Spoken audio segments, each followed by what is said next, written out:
Yo, wagwan, Tish your boy, Jeton, Legendary. We have a guide here.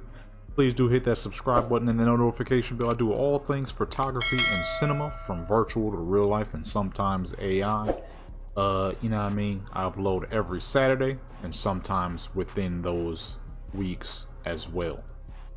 But we're here for a quick cyberpunk tutorial because that's what I mostly upload over here anyways, and that is photos. How to make your photos as clean as possible. Now I'm gonna kind of show you multiple applications here. The mods I use, starting off, we go with CyberEngine tweaks. Without CyberEngine tweaks, none of this would work. All right, gotta have CyberEngine tweaks. Now I'm not gonna go into deep detail of what every mod does because then this video would be like an hour or two long, which is not necessary for a tutorial. That would make things way longer than it needs to be. But anyways, next important one is glitch be gone, relic fix for 2.0.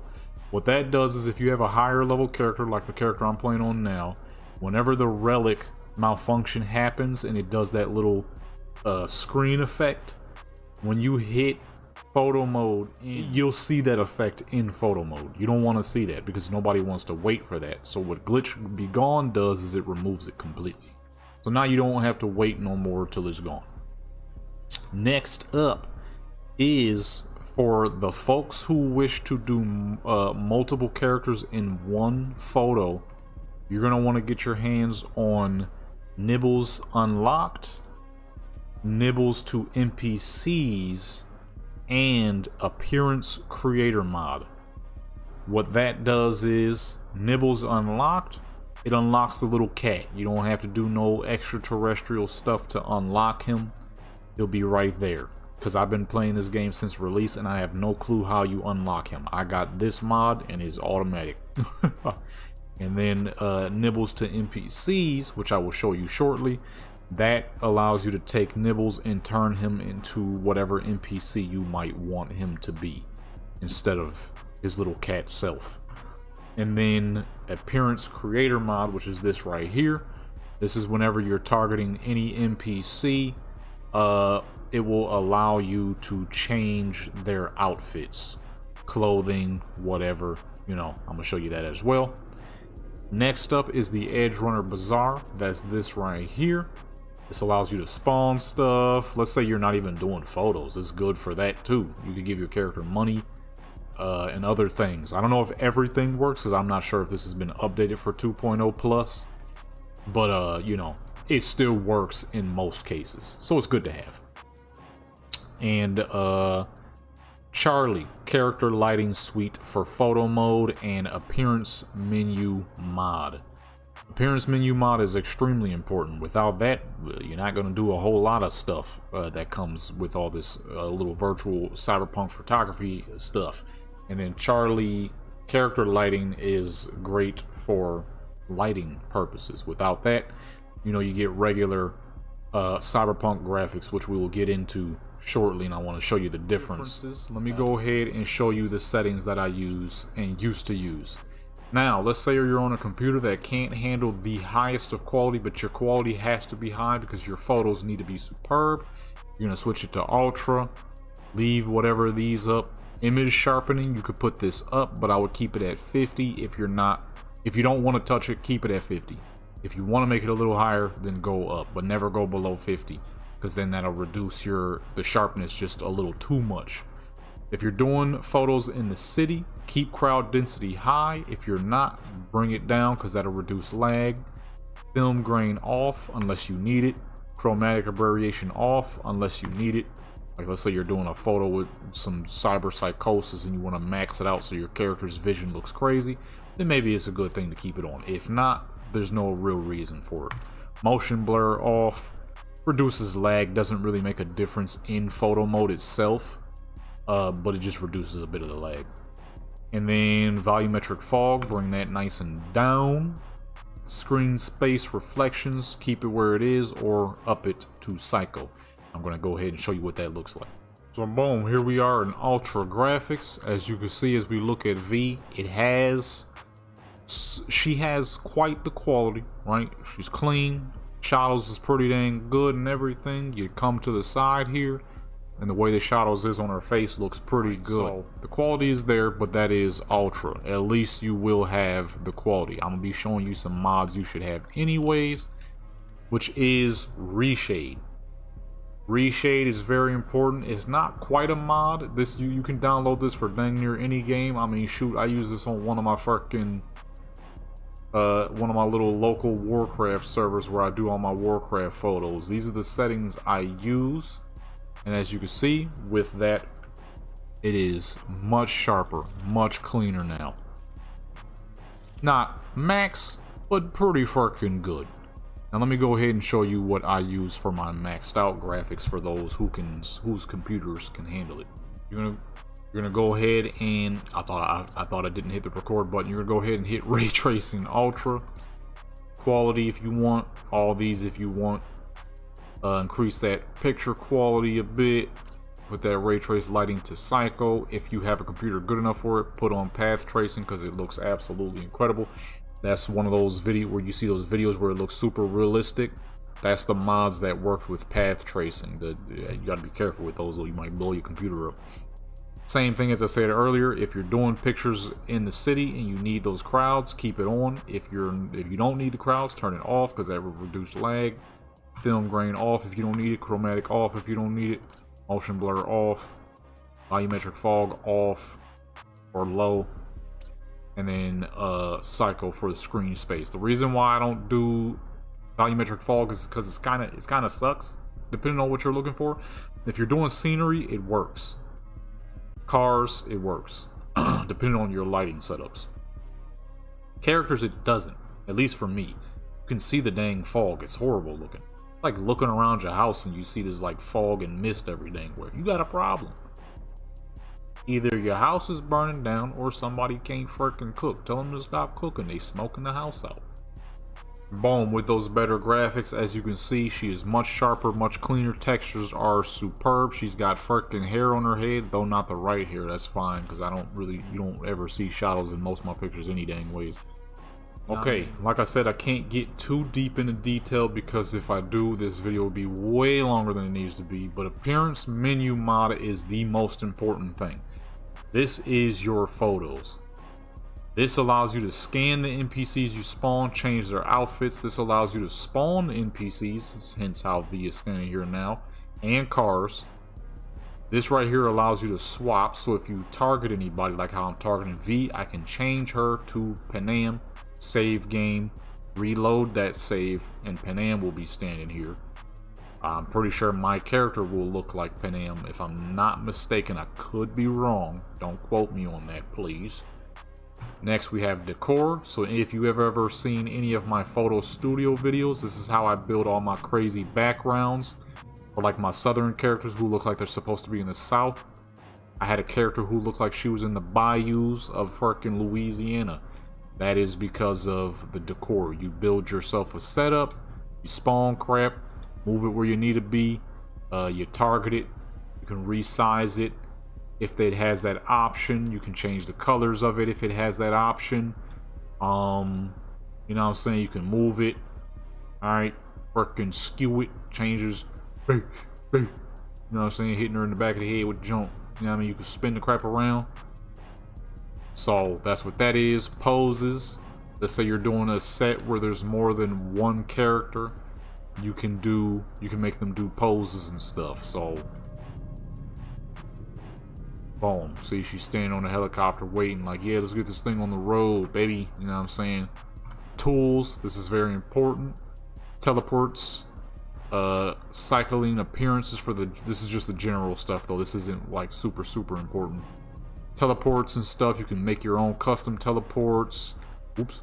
You could go back to where you were. You could favorite locations. You could share locations. You could save locations. Hence how you see beach in New York. I made those locations. Then you could go back to your last location. Time, you know what I'm saying, is how you change the time and stuff. You could change the weathers. You know what I mean? We can make it heavy and cloudy. You could fucking get some toxic rain. Not sure what the heck that is. Change it back to sunny. You know what I mean? You can change how long the days last and whatnot.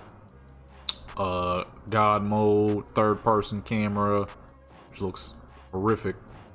To make the animated faces in the intro, or not intro, I say intro, why not say intro? You can make your character's face animated, invisible if you want. Simple. This is what you need. This is the big thing, alright?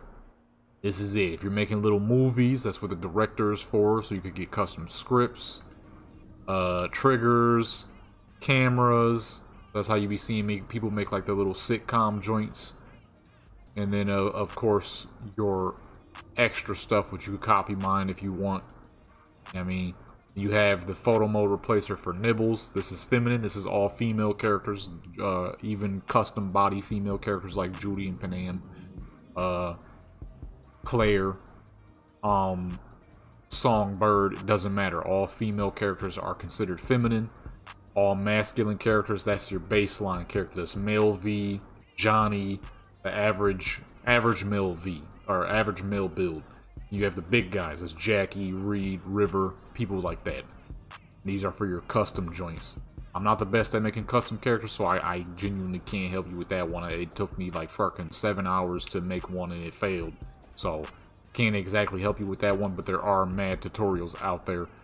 On to the appearance creator and the nibbles joint. Alright, so for the nibbles replacer, this is for the folks who want to do more than just one character in their photos. Alright, so if you don't want just V to be in the photo and you want to add some extra folks, alright, get the pose that you might want for your character. Alright, although this part's not super important. You're going to switch it over to replacer. Alright, you're going to hit character visible on, and boom, there is Songbird, who I cannot move for some reason. So now she's just kind of standing there, but now you get the point. So boom, we can spawn her, we can make her do various poses. So what the appearance creator is for is you go over to tools, you target the replacer, and boom, replacer is there. And I ain't talking about the guy from Black Ops, alright? Look, we move that down, and blah, we now have the ability to change whatever Songbird is wearing. Let's go with an outfit that's easier to understand, because this little suit, net running suit she's wearing is confusing the crap out of me. There's so much crap here. Actually, let's go to Judy, because Judy is more simple. Let's go with not one of these custom joints. Where's just a regular joint? There we go. So blah, we change over to Judy. It's gonna be way easier to understand. There's too much going on there. So blah, there we have Judy. Alright, let's go back in. Go over to torso. Yeah, let's go with torso. You hit select from the list. Just type some crap. Let's go with a different type of bra top from what she's wearing. Hopefully this don't pop no craziness. It did exactly that, so we're gonna have to censor that. But as you can see, we're changing her clothes. So blah, you know what I mean? Let's go with that one. Then you could go to the legs. If we go to the legs and I don't know, we type, let's say you're making your character go to the beach. Okay, never mind. Oh, what about the joints I used during the one episode photo studio? I just remembered. Actually, I don't remember. But you get the point. You could change the character's stuff and whatnot. So boom. Alright, shoot, I'm gonna have to censor that too. And then when you want to save the outfit that you created for the character, you hit the modder tag. You put like your name, then put custom appearance, be like a Judy swimsuit, and then export, and you can save your own outfit. And then of course, if you want to use that outfit, you go to scan, and it'll show up in this list of stuff. You would type Judy, and whatever her custom outfit is should pop up into this menu. If that doesn't work, I'm not, like I said earlier, I'm not 100% sure on how to save custom outfits, but if I'm not mistaken, it should pop up there. So boom, that is the simplest way I can put how to use this stuff without this video being 2 hours long, because it's a lot. It's really easy to learn though. It's stupid easy to learn. That's why I'm trying to, that's why I'm just giving you the basics. Now, Charlie. Now you got to know how to use Charlie. And I'm going to show you a little bit on the extra stuff on photo mode just in case you don't know. So, photo mode is simple as fuck, right? Let's say, can I spawn a car in? Or do I need to go in game? Let's go in game real quick. Let's say you're doing multiple setups, right? So I'm gonna do 3 types here: one for vehicle, one for car character, and then one for the city. So boom, here's our car. Not sure why it's halfway in the ground. Let's lift that up a little bit. Right there. Let's put her at the car. We go into, and boom, we have a car, we have a character, and we have scenery. So, for me personally, this is just me. If you don't like the settings, you know what I'm saying? This is just what I do. For me, the sweet spot for the character when you're doing character photos, to me, should be 20 to 30. I almost said 18. Not 18, that's too low. That gets too close. Oh, what the heck did I just do? Oh, whoops. So 18 is about here. It's a little too close. It's not really necessary, but for character, this is where you're going to want to be. Let me get a little extra light in here real quick. That's where you're going to want to be. 20 to 30 to me is the best without overdoing it for characters. Alright, so for characters, 20 to 30. So that's 20, and that's anything in between to 30. Now for cars, it should be, in my opinion, 30 to 40. Because then that allows you to see the car just a little bit better. You get a cleaner, smoother angle on the said car. And yeah, I mean, boom, it looks nice, right? Beautiful little Porsche. And now for scenery, if you're doing anything scenery, in my personal opinion, random dang hiccup, it should be 50 to 60. So that way you can see more of the scenery. But if you want it to be closer, do it how you want to do it. You know what I'm saying? I'm just giving you, telling you what I typically do. Now for depth of field, because a lot of the times you're going to have this really weird blur issue. Depth of field, you typically want to push it as far back as you can until you get a good enough of that blur to disappear, which to me is typically 20 to 50. I usually do about 50 because it's the cleanest without overdoing it. As you can see, real clean, but the background is still nicely blurred. But depending on how you want it, it could be 30 to 50. 20 works good, but sometimes whatever that blur is, it could be in the way. You could also do it auto, manually if you wanted to. I personally don't see much of a problem with the auto, so I use the auto. Unless I need a very distinct look. Poses is straightforward. You already know where poses are going to be. If you don't have any pose packs, it's going to be idle and action. I think one other. You got muzzle flash options if you're using a gun. And of course, you can make your character stare at the camera.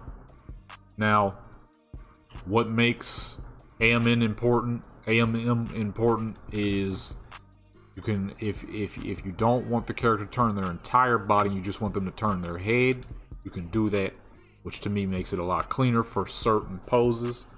Because when you make them steer their entire body, sometimes it looks a little off. Right? It looks just a little, wrong button. It looks a little off. Or let's say you don't want them to move their head and you just want them to move their eyes. You do that too. Hit tab, that'll make everything disappear. So just their eyes move. Alright, pretty straightforward stuff there. Then you have effects, which will help you with enhancing your photos as well. Contrast darkens the shadows and makes certain colors a little stronger. If you put it too far, it becomes a little too strong. So 10 to 20 I say is the safe zone for me personally. Highlights is overall lighting. When you change the highlight, that changes your overall. And when you change exposure, that is how bright the sunlight itself is, pretty much. All right, so as you can see the difference when I change exposure, it gets the sunlight itself gets dark, as where when you change highlight, the image itself gets dark. I don't know if y'all can really see the difference that much. It's a little hard to tell at first. Once you get used to it, you'll be able to see the difference. So what I typically do is, depending on how I'm setting the photo up, my highlights is always the lowest, and then exposure second. So a highlight will keep the light you're using decently strong, but not so overboard, as where the exposure will kind of reduce the shadows a bit. You know what I mean? You can use Vigint, however the heck you say that, if you want. That gives you the you know, little ring, as you saw there, the black ring. Aberration, like I said, if you're gonna use it, then, you know, use it. If you're not gonna use it, disable it, because it's kind of useless. And film grain, if you just want your photo to be nice and grainy. I typically use film grain quite a bit for when I'm doing character photos where it looks like they're just at home doing their own thing. And then effects, a lot of these effects kind of stink in my personal opinion, but if I had to pick some favorites, 3 is good for that at home, not professional look with some film grain. Freaking gorgeous photos. Number 7 is the best for black and white, straight 1950s black and white right here. This is clean. And 9, the color is healthy, a little too strong, but it's decent. Everything else is just kind of way too dang bright. Don't even know what you use that for. We have the stickers. Frames, on the other hand, is pretty cool. I like some of these frames. 1 is good, then there's a white variant. 2 is for me the best for cars. So let me go ahead and get little baby V out of here. If you're trying to do like some slick car photos, number 2 is where it's at. I mean, look at the Porsche. Number 2, baby. All right. And then there's a bunch more. A lot of them I don't really care for. You can look through them if you want. I'm gonna kind of show you my favorites though real quick. We're gonna go backwards here. You'll see a couple of them, as you can see. They cool, but nothing special. I like this one. Honestly, I love all of the ones that look like your character's being recorded through the camera, and you can see the whole thing. This one's okay. This one is kind of cool if you're going for like a 90s hip hop look, like some East Coast stuff, some New York stuff. I like this one. This one's not bad.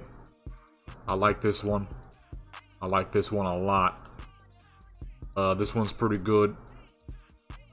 And these are okay. I like this one, depending on what you're doing. This would be good if you're trying to put like a car in front of it. I don't know what the frick it says, but you know, I'm sure somebody does. I like this one a lot. These are cool, but a little too intrusive. Same with these. These are cool. So boom, there you go. And then these are great for character if you're doing character photos and you don't want to see much else behind the character. This is top notch right here. But boom, there you go. That is the basics of photo mode. Let's get on to Charlie for lighting.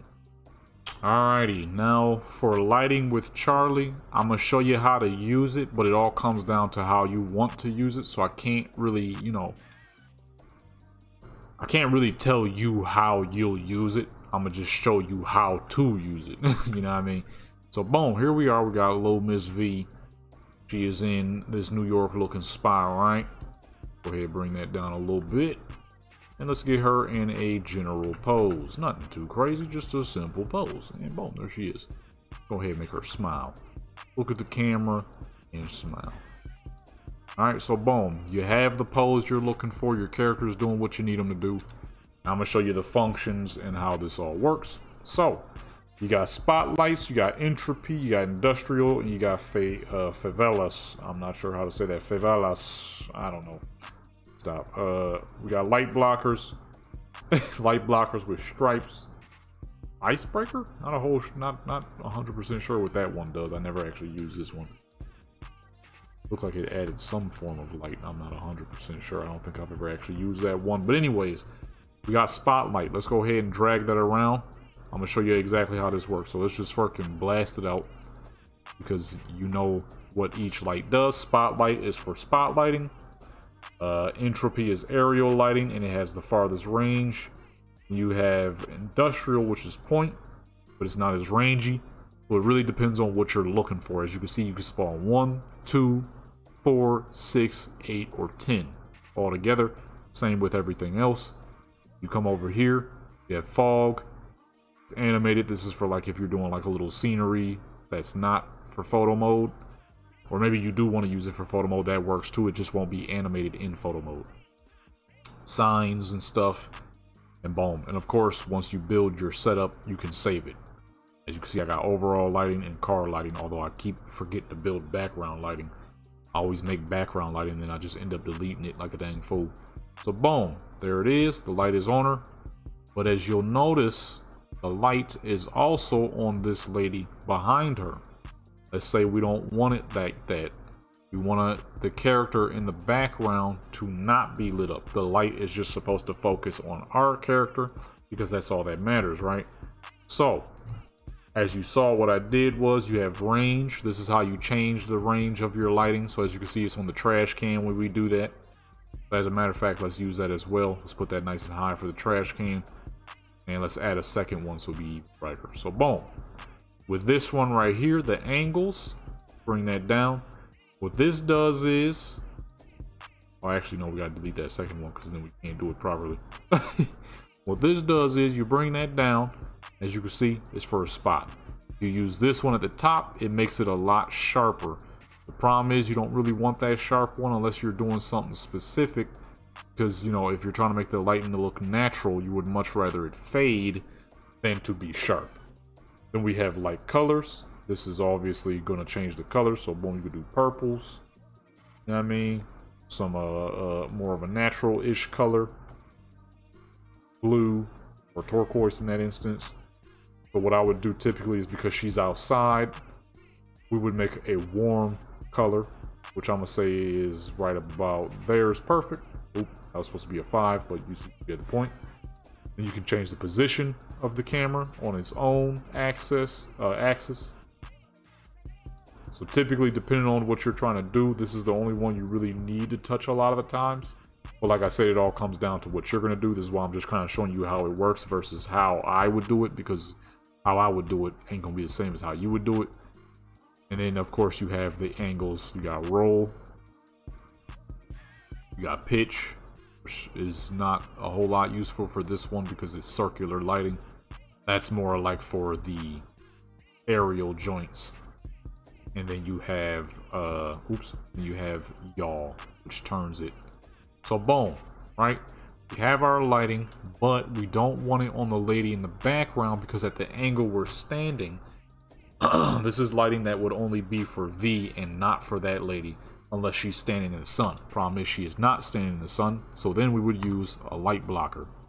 What that does is, well, it blocks light. Make it nice and freaking big, and a little too big, and boom, all light is blocked. That's a little too big though. The sunlight done disappeared. Go ahead, bring that down. So right about there, boom. Now the sunlight ain't on that lady no more. You can angle it too if you need, which we would do because it didn't go to the angle we would have wanted it to be at. So that would be like that. I'm not doing it properly, but yeah, like that. So boom, right? And of course, like I said, you can save it. Now, what also is important is, oops, I didn't mean to save that. What also is important is the toggles. Volumetric fog, you want that off for exact reason you just saw pop up. Look at the fucking smog. That's ugly. It ruins photos. Alright. Chromatic aberration, unless you're using it, you want that off. And crowd and traffic, unless you're using it, you want that off. Just to reduce lag. And that is the basics of Charlie. Alrighty folks, that is it. I try to make this as fast as possible without going too fast, but also without making this too long. Alright, make sure you go ahead and hit that subscribe button. I upload every Saturday and sometimes in between those Saturdays. All things photography and cinema, virtual, real life, sometimes AI stuff. Yo, hit that subscribe button, baby. I'm out.